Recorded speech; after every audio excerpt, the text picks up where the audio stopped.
How to grow a mango tree faster. Mangoes are a sweet, juicy tropical fruit that typically become ripe in summer. The bad news is, you must live in a tropical or subtropical climate zone for this tree to prosper. The good news is that if you do live in the tropics, many varieties of this fruit tree exist and are relatively easy to grow.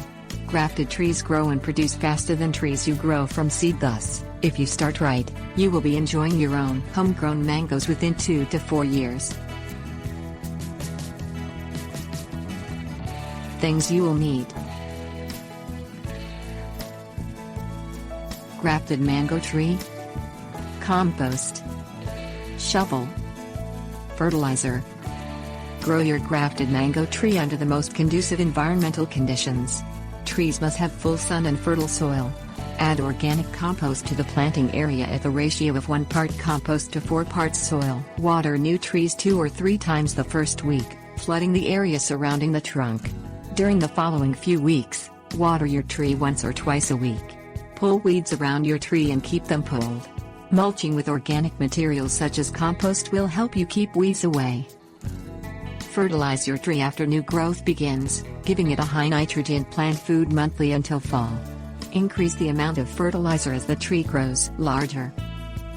Feed your tree a lower nitrogen plant food or blossom booster in the spring before it begins to flower.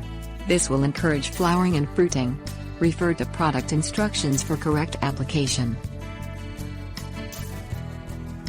Tips warnings.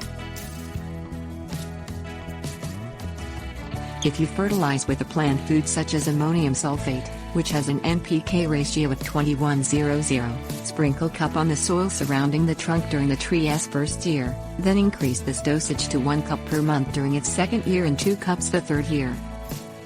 Young mango trees can grow over 6 feet during their first year. As they grow older, the growth rate will be slower. Blossom booster plant foods sometimes contain little or no nitrogen. It is acceptable to give your tree 1 feeding of this type of fertilizer in spring. However, it needs nitrogen to continue producing green, healthy foliage.